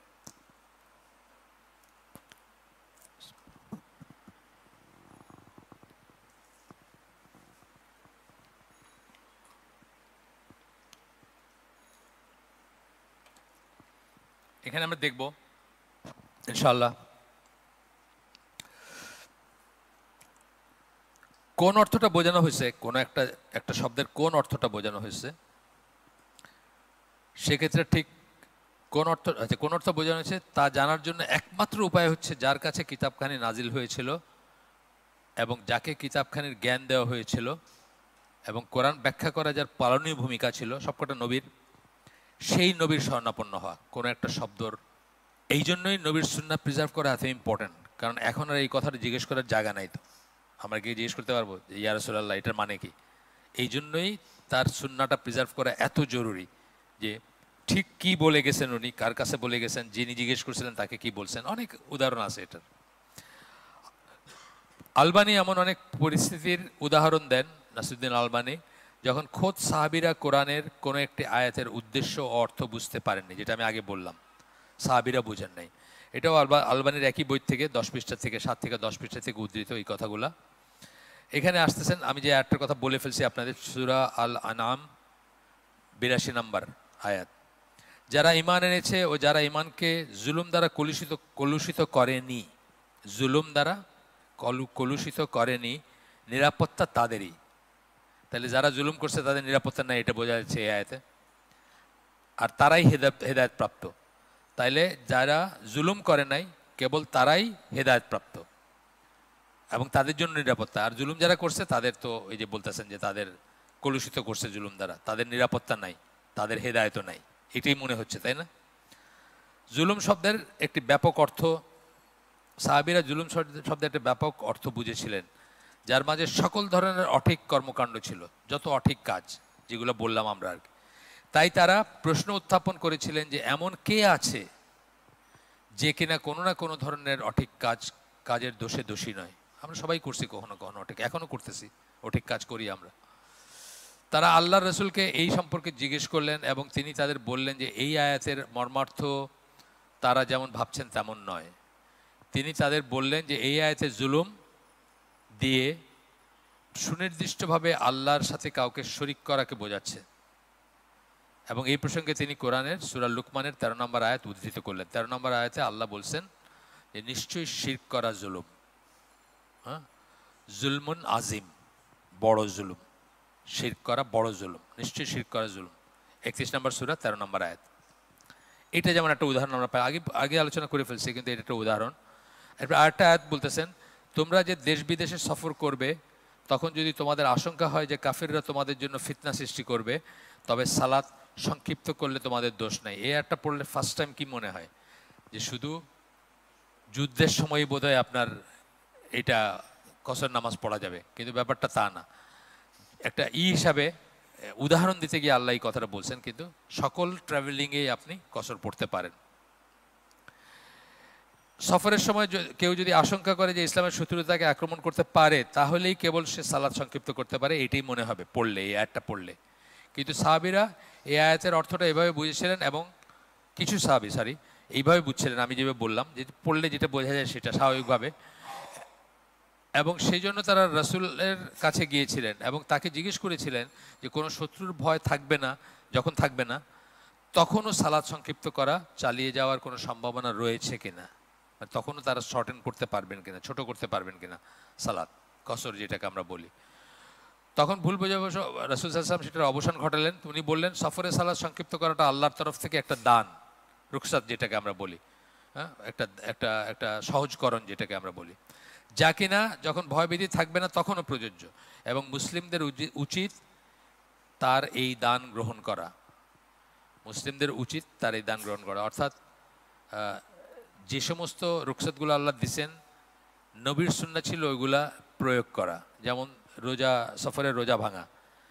যে অনেক সময় দেখা গেছে যে বদরের জন্য সফরে বা অন্য সময় দেখা গেছে যে নবী রোজা ভাঙছেন, কোনো কোনো সাহাবী ভাঙেন নাই, কিন্তু নবী সহজটাই নিছেন। যখন একটা রুখসাত থাকবে, যখন একটা সহজতা আসে, তিনি সবসময় সহজতাটাই নিছেন এবং ওইটাই বেশি প্রপার আর কি, সহজটা নেওয়াটাই প্রপার। যেমন যেমন ধরেন চাইলে তো আপনার সফরের রোজা রাখতে পারেন, কিন্তু যদি আল্লাহ রসুলকে ফলো করেন সত্যি সত্যি বা মনে করেন উনি যেটা করছেন সেটা করবেন, তাহলে সফরে ভাঙাটাই ঠিক বা সফরের নামাজ শর্টেন করাটাই ঠিক, এইরকম ব্যাপারগুলো আর কি। আচ্ছা, এর অর্থ হচ্ছে যে আয়াতের শব্দাবলী কোনো একটা কাজের জন্য একটা শর্ত জুড়ে দেয় নাই, এই আয়াতে কোনো শর্ত জুড়ে দেওয়া হয় নাই। আয়াতটি যখন এটার জন্য যে ক্ষেত্রে সালাত সংক্ষিপ্ত করা যাবে, এই ধরনের আরেকটা উদাহরণ হচ্ছে ততক্ষণ পর্যন্ত পানাহার করো, সূরা বাকারা 187 নম্বর আয়াত। ততক্ষণ পর্যন্ত সেরির কথা বলতেছেন, ততক্ষণ পর্যন্ত পানাহার করো যতক্ষণ পর্যন্ত উষার সাদা সুতা কালো সুতার চেয়ে ভিন্ন প্রতীয়মান না হয়। এই উষার কথাটা পরে আসছে, পরে এইখানে অ্যাড করা হয়েছে এই আয়াতে, আল্লাহ অ্যাড করছেন অফকোর্স। কিন্তু একজন সাহাবী সাদা সুতা কালো সুতা নিয়ে ঘুমাইতেন বালিশের নিচে, আর দেখতেন যে দুইটা আলাদা করা যায় কেমনে। কিন্তু কোরআনে তো এই রিয়েল সুতার কথা বলা হয় না, এখানে বলা হয়েছে যে কালো দিগন্তে যখন সাদা স্ট্রিক, মানে সাদা আভাটা প্রথম আসে উষার, সেটা বোঝানো হয়েছে। তো আমরা আমাদের সিলেটে জানি, আপনাদের এখানে আছে কিনা, সিলেটের গ্রামে ওই কুপি জ্বালায়, তো কুপি বা কি বলে হারিকেন, তো ওইখানে বলে যে লোম যদি পরিষ্কারভাবে দেখা যায় তাহলে ততক্ষণ খাওয়া যাবে, তাই দরজা বন্ধ করে লোম দেখতে দেখতে, মানে বুঝছেন তো, যতক্ষণ লাগে। যাই হোক, এগুলা এগুলা বিশেষ দুটো সাহাবীর কথা বলতেছেন যে উনি 2 টুকরা সুতা নিয়ে ঘুমাইতেন। রাসূল ব্যাপারটা সম্বন্ধে শুনলেন এবং মন্তব্য করলেন যে ওই সাহাবীর একটা বিশাল বালিশ থাকতে হবে। বিশাল বালিশ থাকবে, দিগন্ত, তো দিগন্ত বোঝানো হয়েছে না, তো কত বড় বালিশ লাগবে সুতা বা কেননা এই আয়াতে যা বলা হয়েছে তা হচ্ছে উষার দিগন্তের শুভ্র আভা থেকে রাত্রির অন্ধকারের কৃষ্ণতার পার্থক্য করা, মানে যখনই একটা ডিফারেন্স আসবে হরাইজনে তখনই বন্ধ করে দিতে হবে আর কি। তো যাই হোক, এটা এখানে বলেন নাই, কিন্তু আমি অন্যত্র এটা পাইছি যে এটা ছিল না অরিজিনাল টেক্সটে, মানে প্রথম যে আয়াতটা ছিল তখন এটা ছিল না। এই ঘটনার পরেও এটা আল্লাহ অ্যাড করে দিচ্ছেন আর কি। এরকম অ্যাব্রোগেশন যেটাকে আমরা বলি, অনেক আছে এরকম যে সাথে সাথে মেলামেশা করতে পারবেন কিনা এইসব নিয়ে আছে অ্যাব্রোগেশন যেটাকে বলি। আপনি ওইভাবে যদি চিন্তা করেন গোটা দিনটাই কিন্তু অ্যাব্রোগেশন, তাই না? দিন ইসলামটা অ্যাব্রোগেশন না, কিসের অ্যাব্রোগেশন? ক্রিশ্চিয়ানিটির, জুডাইজমের অ্যাব্রোগেশন। সুতরাং আল্লাহ মানুষের প্রয়োজনে করছেন, আল্লাহর কোনো কারেক্ট করার দরকার ছিল না, এটা আপনার প্রয়োজনে করা হয়েছে। এটা কিন্তু অনেকের মনে একটা প্রশ্ন যে কোরআন তো এটাতে আবার অ্যাব্রোগেশন কেন, এখানে আবার কেন মনসুখ, নাসিক মনসুখ কেন? নাসিক মনসুখ আপনার প্রয়োজনে, আল্লাহর প্রয়োজনে না, আমাদের প্রয়োজনে। আমাদের জন্য স্টেপ বাই স্টেপ এটা করা হয়েছে, স্টেপ বাই স্টেপ। রোজার আয়াতগুলো দেখবেন, সিয়ামের প্রথমে বলা হয়েছে যে যারা অসুবিধা লাগবে তারা খালি দিয়ে দিলে পারে, কাফারা দিয়ে দিলেই হবে। তারপরে বলেছেন না শুধুমাত্র এই কারণ এবং এই কারণে রোজা অন্য সময় রাখা যাবে, তাই না রাখতে হবে। আগে কি আমার একটু ইচ্ছা করতেছে না, একটু ডিসডাস লাগতেছে, আচ্ছা আমি দিয়ে দিব, পয়সা দিয়ে দিব, তাইলেই হয়ে গেল, যেটা আমরা ফিদিয়া বলি, যেটা ওইটা দিয়ে দিব তাইলেই হলো, এরকম ছিল। কিন্তু প্রথমে হুকুমটা এরকম ছিল, তারপরে অ্যাব্রোগেট করা হলো যে না, এই খেলানেলা করে দিতে বেশি, আচ্ছা ভাঙা ফেলে দিয়ে দিব, এটা হবে না। কিন্তু প্রথম দিকে এটাই ছিল, স্টেপ বাই স্টেপ আসছে। মদের এইটাও কিন্তু স্টেপ বাই স্টেপ আসছে। প্রথমে বলা হয়েছে মদ এইরকম খারাপ বা এরকম, এটার ভিতরে অনেক কিছু বলা হয়েছে, তারপরে একদিন বলা হয়েছে না আর না, আর খাওয়া যাবে না, এইভাবে আর কি। তো এইগুলো অ্যাব্রোগেশন কিন্তু আমাদের প্রয়োজনে, আল্লাহর প্রয়োজনে না। আল্লাহ ভুল করেন নাই, আল্লাহ ভুলে যান নাই যে ভুলে গেছি তাহলে এটা জোর, তা না কিন্তু। আর এগুলোর প্রত্যেকটা একটা এক্সাম্পল, কিন্তু আপনার সারা জীবন মনে থাকবে এই এক্সাম্পলটা। যে কোনো জিনিসটা কিন্তু একটা কেন আপনি রিজনটা জানবেন, যে এটা সারা জীবন মনে থাকবে যে এই রিজনে এটা হয়েছে বা এই রিজনে এটা হয়েছে। একইভাবে আয়াত নাজিল হলো সব, এটাও ওইরকম একটা, যে মানে জাস্ট একটা এক্সট্রা অ্যাটেনশন ড্র করা যে এই জিনিসটা এরকম, বা আসলে ব্যাপারটা এরকম, আসলে তোমরা যেটা মনে করো সেটা না, এই ধরনের ব্যাপার আর কি। যাই হোক, নাসিক মনসুখ একটা আলাদা সাবজেক্ট, উলুমুল কোরআনের সাবজেক্ট বা আলাদা একটা সাবজেক্ট, এখানে সেটা স্কোপ নাই। এরপরে বলতেছেন বাস্তবে এমনকি কোরআনের অন্যান্য আয়াতগুলোর জ্ঞানও কোরআনের সকল আয়াত ব্যাখ্যা করার জন্য পর্যাপ্ত নয়। সব আয়াতের জ্ঞানও আপনার সব আয়াত মানে আপনি যদি সব আয়াতগুলো জানেন সেটাও পর্যাপ্ত না, এটা বলতেছেন যে সব আপনার যদি সব আয়াতের জ্ঞান থাকে তাই যেটা আর অন্যখানে পাবেন না আপনি। যেমন ধরেন এই যে যেটার কথা আমি বললাম একটু আগে, যে নেশাগ্রস্ত অবস্থায় নামাজে দাঁড়ায় না, এটার ব্যাখ্যা রসুল না দিলে কিন্তু পাওয়ার আর জায়গা নাই। রসুল না দিলে যদি কেউ ভুল বুঝে, রসুল যদি কারেক্ট করে না দেন, তাহলে আর পাওয়ার জায়গা নাই, ওইখান থেকে পাইতে হবে। কোরআনে আর কোনো একটা আয়াত বলতেছে না যে না তাহলে এরকম এরকম করো, এরকম না। আর রসুলের সাহাবীরা আরবি ভাষায় দক্ষ ছিলেন, তারা আরবি ভাষা খুব ভালো জানতেন, তবুও অনেক সময় তারা সুনির্দিষ্ট আয়াতের অর্থ ভুল বুঝেছেন, তারা ভুল বুঝছেন। উপরের উদাহরণগুলোতে আমরা এটাই দেখলাম যে রসুল এর সাহায্য ছাড়া কতিপয় আয়াতের সুনির্দিষ্ট অর্থ, সেগুলো কতটা সাধারণ অথবা কতটা বিশেষ অর্থ বহন করে এবং সেগুলো ঠিক কী বিষয়ে কথা বলে সেটা জানা কোনো উপায় থাকতো না। আচ্ছা, সেকেন্ড কীভাবে করছেন, প্রথমটা ছিল কি বললাম যে এই একটা শব্দাবলীর অর্থ ব্যাখ্যা করেছেন, এটা ছিল প্রথম কোরআন ব্যাখ্যার ভিতরে, এইটা একটা আর কি মেইন জিনিস। সেকেন্ড রোলটা ছিল নবী সাল্লাল্লাহু আলাইহি ওয়াসাল্লাম সাহাবীদের অন্যান্যদের ভুল সংশোধন করেছেন। এটা সাহাবীদের ব্যাপারে ইউনিক একটা ব্যাপার যে তারা তাদের সামনে ওহী নাজিল হয়েছে, তারা তাকে জিজ্ঞেস করছেন, তারা ভেরিফাই করছেন, তারা ভুল করে থাকলে আল্লাহ রাসূল সেটা শুধরায় দিয়েছেন। সালাত থেকে একজনকে 3 বার পাঠাইছেন সালাত পড়তে, যে তোমার হয় নাই, সামনে ভুল করছেন, সামনে ঠিক করে দিয়েছেন। এই জিনিসটা ইউনিক সাহাবীদের, যেটা আর কারো নাই সেই এক্সপিরিয়েন্সটা বা সেই তো সেই অভিজ্ঞতাটা। আচ্ছা, এরপরে আসতেছে ভুল সংশোধন, এটা আরেকটা আয়াত আসতেছে, হে সম্প্রদায়ের ভিতরে আসলেন মারিয়াম আলাইহিস সালাম, তখন তার মানুষজন তাকে বলল, তারা মনে করছে উনি ব্যভিচারিণী, এই করে তার মানুষ তাকে বলল। এই আয়াতটা কিন্তু বহু মানুষের ঈমান নষ্ট করার এবং ঈমান শক্ত হওয়ার একটা আয়াত, নষ্ট করারও আয়াত, শক্ত হওয়ারও আয়াত। নষ্ট করার আয়াত কেন? এই আয়াতটা দিয়ে খ্রিস্টানরা বলতে চায় যে আল্লাহ রাসূল সাল্লাল্লাহু আলাইহি সাল্লাম ইতিহাস জানতেন না, এবং ঈসা আলাইহিস সালাম এবং মুসা আলাইহিস সালামের ভিতর যে কয়েকশো বৎসরের তফাত, এটা জানতেন না আল্লাহ রসুল। যেই জন্য মুসার মানে ইমরান দুইজন যে আলাদা মানে মানে গুলায় ফেলছেন আর কি আল্লাহ রসুল, এটা বলতে চাই আর কি, যে মুসা আলাইহিস সালামের বোন যেহেতু বলা হচ্ছে এখানে, হারুনের বোন, তা আল্লাহ রসুল গুলায় ফেলছেন। এই কথাটা যদি আপনার মনে সামান্য জায়গা পায় তাহলে আপনার কিন্তু ইমান নষ্ট হয়ে যাবে। তার কারণ কি, এখানে কি বলা হচ্ছে? প্রথমে বলা হচ্ছে যে আল্লাহ রসুল হিস্ট্রি জানতেন না। সেকেন্ড, এটার পিছনের সেকেন্ড কথাটা কি, যে আল্লাহ রসুল কোরআন লিখছেন এবং দ্যাটস ওয়াই কোরআনে ভুল আছে, তাই না? এটা খুব সুন্দর পাবেন আপনার মোহাম্মদ আসাদের মেসেজ অফ দ্য কোরআন, ওইটাতে উনি খুব এক্সপ্লেন করছেন সুন্দর। একই কথা বাইবেলে আছে, ঈশের কাজিনের ব্যাপারে, মরিয়মের কাজিনের ব্যাপারে একই কথা বাইবেলে আছে, কিন্তু ওইটা ওরা লুকায় রাখে এবং ওইটা নিয়ে ওরা কথা বলে না, শুধু আমাদের ঈমান নষ্ট করার জন্য এটা বলে। কিন্তু একই কথা এসে আছে, কারণ এটা হচ্ছে আল্লাহ রসুলকে আদনানি ডাকা হয়, আপনারা জানেন আদনানি কেন? ওনার পূর্বপুরুষের একজনের নাম আদনান ছিল। এটা সেমেটিক হিসেবে আমাদের দেশেও দেখবেন, আমাদের ফ্যামিলিতে, আমাদের বংশের দ্বারা আরফান আলীর নাতি, আরফান আলী ওই 3-4 পুরুষ 5 পুরুষ আগে একজন ছিল, উনি খুব প্রতাপশালী ছিলেন, তো তার সাথে নামটা জুড়ে দেওয়া হয়। তো এটা সেমেটিক হিসেবে খুব কমন একটা জিনিস, কিন্তু তারা কিন্তু তখনও এবং এখনও চেষ্টা করে আপনার ঈমান নষ্ট করতে, এই কথা বলে। তো এটার আমি তো মৌলানা বেশ আগে, অনেক বছর আগের কথা, আমার শ্বশুরের নিয়ে ওনার কাছে গেছিলাম, গিয়ে বলছিলাম যে এটা ওরা বলতেছে এরকম, মানে খ্রিস্টান কোনো একটা বইতে পড়ছিলাম আর কি, পড়ে তারপর ওনার কাছে এক্সপ্লেনেশনের জন্য গেছিলাম। কিন্তু বেস্ট এক্সপ্লেনেশন মোহাম্মদ আসাদের, আপনারা দেখবেন মেসেজ অফ দ্য কোরআন, এই আয়াতটার উনি খুব সুন্দর ফুটনোটে বলছেন যে কীভাবে খ্রিস্টানরা এটাকে টুইস্ট করে, কারণ তাদেরই বাইবেল থেকে তুলে দিয়েছেন উনি, যে ওখানে এলিজাবেথকে এরকম কার কাজিন বা কার মেয়ে বলা হয়েছে, যার সাথে তার কয়েকশো বছরের ডিফারেন্স, কিন্তু যেহেতু ওই সেমেটিক এটাই সিস্টেম ছিল আর কি। যাই হোক, আমরা এই আয়াতে ফিরে আসি। খ্রিস্টানরা যুক্তি দেখাচ্ছিল, তখনকার খ্রিস্টানরা, মেরি অর্থাৎ মারিয়াম আলাইহিস সালাম নিশ্চিতভাবে হারুনের বোন ছিলেন না, হারুনের বোন তো ছিলেনই না, কয়েকশো বছরের ডিফারেন্স মাঝখানে। সুতরাং ওই আয়াতের সময়ের হিসাবের একটা গন্ডগোল রয়েছে।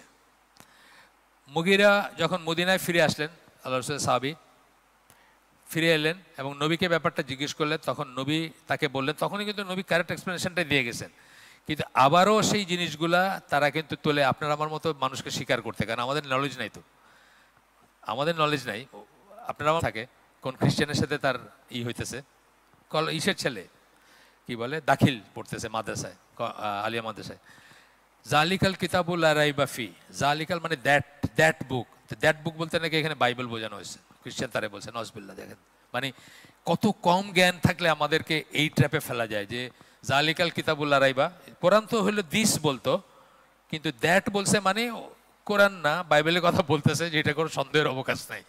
এটা নিয়ে ডিটেলস আছে ওই কোরআন অধ্যয়ন সঠিক পন্থা বইটাতে, ওই আব্দুল হামিদ সিদ্দিকী উনি ডিটেল আলাপ করছেন কেন জালিকা বলা হয়েছে, এটা নিয়ে আছে পুরো ব্যাখ্যাটা আছে আর কি। আমার মনে তো কোনোদিন এটা আসে নাই, কিন্তু দেখেন খ্রিস্টানরা ঠিক এটাই করে ওই লোকটা কনফিউজ করে দিছে, বা অন্তত তার মনে একটা প্রশ্নের দিয়ে দিছে যে কোরআন হলে তো দিস বলতো, দ্যাট বলছে মানে তো তার মানে বাইবেলের কথা বুঝাইতেছে, এবং সে ওইটা খাইছে। যাই হোক, তো এখানে বলতেছেন যে রাসূল কি বললেন, তারা নিজেদের তাদের নবীদের এবং তাদের ধার্মিক পূর্বসূরীদের নাম অনুযায়ী ডাকতো। এটা এখনো অ্যারাব ট্র্যাডিশন, তখনও অ্যারাব ট্র্যাডিশন, এখনও অ্যারাব ট্র্যাডিশন, বা সেমেটিক ট্র্যাডিশন, শুধু অ্যারাব না। সেমেটিক বলতে আমরা কি বোঝাই, এই যে এই জায়গাটা মিডল ইস্ট যেটাকে বলি আমরা, সেখানকারই আর এই রেসটা যেটা আর কি, আরব ইসরায়েলি, এরা তো একই রেস, একই জাত আসলে। ওই সেন্সে যদি আপনি জানেন ইব্রাহিম আলাইহিস সালামের পর থেকে নিয়ে এরা একই জাত না, সেই সেমেটিক টাং আর কি, সেটার কথা বলতেছেন। তো সেইখানে নবীদের, যেমন আমি বললাম যে রাসূলকে আদনানি, আপনি দেখবেন আপনি নাসিদ দেখবেন, নাসিদ অথবা হামদ যেগুলোকে বলে, ওকে আপনি দেখবেন যে চেনে আদনান বলে একজন আছেন, সেই জন্য তাকে আদনানে ডাকা হইতো। তামিম আল আদনানি না আর কি। এখনকার আপনাদের খুব হার্ট থ্রোব না কি বলবো, মানে 5 স্টার আর কি, এই ইয়াং জেনারেশনের এই আদনানি সেই আদনানি না আর কি। বুখারী মুসলিমের হাদিসে আসছে, এটা যদি নবীর স্ত্রী আয়েশা এমন কিছু শুনতেন যা তিনি বুঝতেন না, বুখারী এবং মুসলিম দুইটারই গবেষণা করতেন যতক্ষণ না তার বুঝে আসতো। এটা একটা ভালো জিনিস, এটা একটা লিমিট পর্যন্ত ভালো জিনিস, যদি অতিরিক্ত না হয় আর কি। অফকোর্স ওনারটা তো ভালোই হবে, সেটা বলতেছি না, আমি আমাদের জন্য বলতেছি। আমাদের জন্য কিন্তু কিছু একটা নিয়ে প্রশ্ন জাগা, সেটা নিয়ে পড়াশোনা করা, সেটা জ্ঞান অর্জন করা, এটা কিন্তু ভালো জিনিস। কিন্তু একজন স্কলারের কথা আমরা বলছি আপনাদেরকে, আগে মারা গেছেন উনি 2012-তে, মানে গোল্ডস্মিথ যারা সোনার কাজ করে, তারা এই যে ক্রুসিবল এরকম একটা চীনা মাটির বাটিতে ওই সোনা নিয়ে নিচে দিয়ে একটা ল্যাম্প বা দিলে, তখন সোনাটা গলে যায়, গললে খাতটা সরায় ফেলে এবং পিওর হয়ে যায় সোনাটা। তো বলতেছেন যেমন যদি বেশি সময় ধরে যদি তাপ দেয় তাহলে সোনাটা নষ্ট হয়ে যায়, পোরাস হয়ে যায়, সোনাটা একদম বাতিল হয়ে যায়, আর কোনো কাজে লাগে না।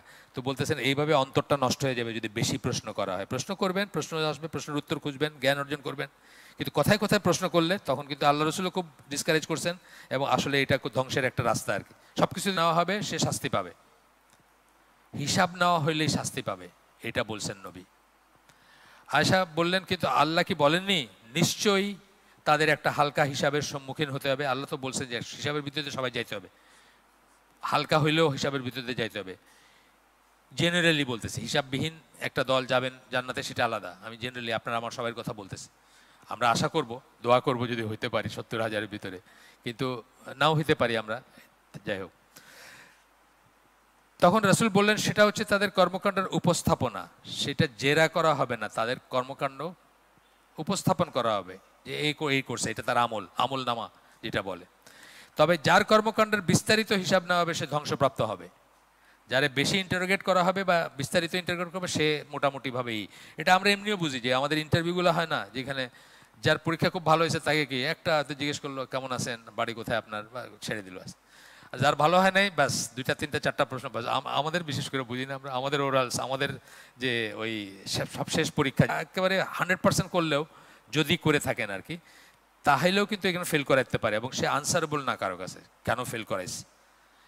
কিন্তু আপনার রিটেন যদি খুব ভালো হয়, আপনি তার কথা শুনে বুঝবেন আপনার সাথে কেমনে কথা বলতেছে, তখন আপনি টুকটাক কিছু জিজ্ঞেস করবে, আপনি যদি একটু আটকানো থাকে সেই বলে দেবে, এটাও হয়। কিন্তু ওইখানে যদি খুব ঝামেলা করে থাকেন আপনি, তাহলে আপনার পয়লার থেকে এমনভাবে কোয়েশ্চেন করবে যে কোনো মতেই আপনি আর এটা আর পাস করতেছেন না আর কি। তো এরকম ব্যাপার আর কি, ওইখানে বোঝা যাবে যে হালকা মানে। এরপরে আরেকটা আসতেছে রোল, এগুলো রোল বলতেছি আমরা, ভুল সংশোধন করা। এই যে আয়েশা রাদিয়াল্লাহু আনহা যেটা প্রশ্ন করছেন সেখানে একটা ভুল বোঝাবুঝি ছিল। তার আগে আপনার ওই মারিয়াম এর ব্যাপারে, নামের ব্যাপারে যে সরি ওই যে হারুনের বোন যেটা বললাম, সেটা যে ব্যাপারটা, সেখানে একটা ভুল ছিল, সেই ভুলগুলো সংশোধন করে দিয়েছেন। যা কিছু অবাধ নবী সেটা নির্ধারণ করে দিয়ে গেছেন, এবং সাধারণ অনুশাসনের প্রয়োগের নির্দিষ্ট ক্ষেত্র চিহ্নিত করে গেছেন। অবাধ মানে জেনারেল যেটা, সেটা নির্ধারণ করে দিয়েছেন। আর ক্ষেত্র আমরা আয়াত পড়বো, এই আয়াতগুলোর প্রয়োগের ক্ষেত্র বলে দিয়েছেন। যেমন ধরেন, পুরুষ চোর ও স্ত্রী চোরের বেলায় বিধান হচ্ছে তাদের হাত কেটে দাও। হাত কাটার বিধান সূরা মায়দা 38 নম্বর আয়াত। এটুকু হাত, এটুকু হাত, এটুকু হাত। হাত বললে তো সবকটাই বোঝায়, কতটুকু হাত কাটবে একটা প্রশ্ন। 2 নম্বর প্রশ্ন আছে কতটুকু চুরি করলে হাত কাটবে। এটা কি একরতি আছে, তাই না? সেটা না।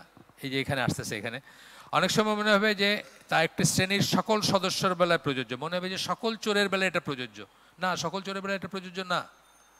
একটা সাধারণ বক্তব্য সবসময় যে সকলের বেলায় প্রযোজ্য হবে এমন কোনো কথা নাই। সকল চোরের বেলায় প্রযোজ্য আমরা দেখবো এখানে। একমাত্র উপায় হচ্ছে আল্লাহ রাসূলের শরণাপন্ন হওয়া গেল এটা। এখানে উপরের আয়াতের হাতের জন্য ব্যবহৃত আরবি শব্দের ইয়াদ বাহুমূল পর্যন্ত, এই পর্যন্ত বোঝায়। ইয়াদ জেনারেলভাবে এই পর্যন্ত বোঝায়, কিন্তু রাসূল ব্যাখ্যা করে গেছেন তা কেবল কবজি পর্যন্ত, শুধু এইটুকু ব্যাখ্যা করে দিয়েছেন। হাতের অংশ কেটে ফেলার আদেশ দিয়েছেন। তিনি আরও বলে গেছেন যে প্রত্যেক চোরেরই যে হাত কেটে ফেলা হবে এমন নয়। একটা সিঙ্গাড়া নিয়ে দৌড় দিয়েছে, আপনি হাত কেটে ফেলবেন। এখন আছে না, পোলাপান সিঙ্গাড়া ভাজা হইতেছে, খিদা লাগছে, নিয়ে দৌড় মারছে, তাহলে লিমিট আছে এবং সময় আছে। এরপরে বলতেছেন 1 দিনারের 1/4 বা তার চেয়ে বেশি মূল্যমানের কিছু চুরি করার জন্য হাত কাটতে হবে। বুখারী মুসলিমের হাদিস নির্ধারণ করে দিয়েছেন দামটা কত। তারপরেও কথা আছে, তারপরেও কত কিছু কথা আছে, সেগুলো হয়তো আসবে এখানে। যেমন ধরেন, আপনি আপনার মানিব্যাগটা একদম 500 টাকার নোটে বোঝায় মানিব্যাগ টেবিলের উপর রাখছেন, রাইখা আপনি ঘরেও থাকেন না, এদিক সেদিক ঘোরেন, আপনার কাজের মেয়েটা আসতেছে যাইতেছে, তার পুরা মাসের বেতন হলো 500 টাকা, কাটা যাবে না, এটা আপনার দোষ আছে। কিন্তু আরেকজন চোর আপনার ঘরের ভিতর ঢুকে আপনার আলমারি ভেঙে আপনার বউয়ের গয়না নিছে, ইয়েস, ওইখানে আসবে এটা। ঠিক আছে? খিদার তাড়নায় করছে, সেটার বেলায় আসবে না। রাস্তার লাইট চুরি করছেন আপনি, ল্যাম্পপোস্টের, এটার বেলায় আসবে না। কেন বলেন তো? আপনার একটা শেয়ার আছে এখানে, আপনার শেয়ার আছেন, আপনার ট্যাক্স পেয়ার না, আপনার একটা শেয়ার আছে, এটার বেলায় বিচারটা অন্যভাবে হবে, অন্যভাবে চিন্তা করতে হবে। এইরকম অনেক ব্যাপার আছে। আচ্ছা, এরপরটা বলতেছেন তোমাদের জন্য মৃত পশু জবাই না করা মৃত পশু, এটা ব্র্যাকেটে দিয়ে দিচ্ছেন। এটার একটা কারণ আছে, আপনারা বলতেছি, ইন্টারেস্টিং কারণ। তোমাদের জন্য মৃত পশু এবং রক্ত এবং শূকরের মাংস নিষিদ্ধ, সূরা মায়দা 3 নম্বর আয়াত। এক হিন্দু লোক মুসলমান হয়েছিল, আবার হিন্দু হয়ে গেছে। তো সে বলতেছে কোরআনে তো এই যে আমরা যে মাংস খাই না, হিন্দুরা গোশত খায় না, কোরআনে তো সকল প্রকার গোশত নিষিদ্ধ। কেন? যে আপনি কোন জেতা প্রাণীর রক্ত গোশত খাইতে পারবেন? কোনো আছেন? জেতা প্রাণীর রক্ত খাইতে পারবেন, গোশত খাইতে পারবেন, মৃত প্রাণীর গোশত খাইতে পারবেন না। এই যে আয়াতটাতে বলতেছে তোমাদের জন্য মৃত পশু এবং রক্ত এবং শূকরের মাংস নিষিদ্ধ। হ্যাঁ, তো এই শব্দটা কি মাইতাত, এই শব্দের ফ্যালাসিস আর কি, এটাও বলতেছে এবং এটা নিয়েও মানুষ শুনতেছে এটা। তার কারণ মানুষ তো কোনোদিন পড়ে দেখে নাই কোরআন অ্যাকচুয়ালি কি বলছে, কোরআনের ডেসক্রিপশন আল্লাহ রাসূল কি বলছেন কোনোদিন পড়ে দেখে নাই। এইভাবে আমরা যারা জাস্ট নামকাওয়াস্তে মুসলিম, আমরা কিন্তু খুব ভালনারেবল, বিকজ আমরা নিজের দিনটা জানি না, নিজের দিনের ব্যাখ্যা জানি না, আয়াতের ব্যাখ্যা জানি না, তাফসীর জানি না। যেমন ধরেন ওই লা ইকরাহার দিন, এটা আমি সবসময় বলি, দিনের ব্যাপারে কোনো জোড়াজুড়ি নাই। এটা দিয়ে কিন্তু খ্রিস্টানরা আমাদের ছেলেপেলেদেরকে নষ্ট করে বা করে। আলিয়াস ফ্রান্সিস বা খ্রিস্টানদের আরও অনেক আছে না, যেখানে গান বাজনা নাচ টাচ হয়, দাওয়াত দিছে, ছেলে যাইতেছে, বাপে না করছে, এই যাবি না এখানে, খ্রিস্টানদের এখানে যাবি না। তো আয়াত শোনাই দিতেছে সেই খ্রিস্টান যে লা ইকরাহা দিন, দিনের ব্যাপারে জোরাজোরি নেই। আপনি কেন কোরআনের আয়াত অমান্য করতেছেন? আপনার ছেলেকে জোর করতেছেন যাবে কি যাবে না, তাই না?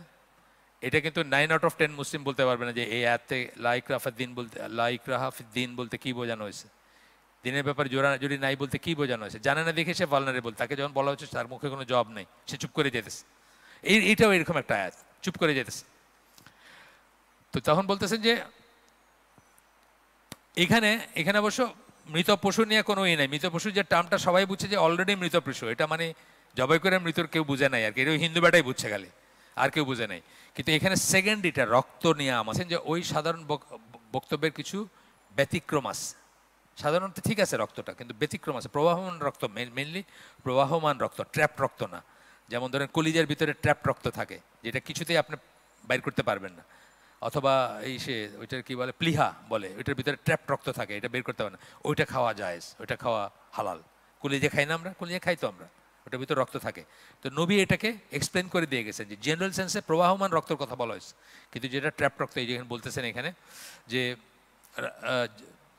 এমন 2 ধরনের রক্ত আছে যা তাদের জন্য হালাল, এমন 2 ধরনের মৃত প্রাণীও আছে, মৃত মানে অলরেডি মৃত প্রাণীও 2 ধরনের আছে যেটা আপনার জন্য হালাল।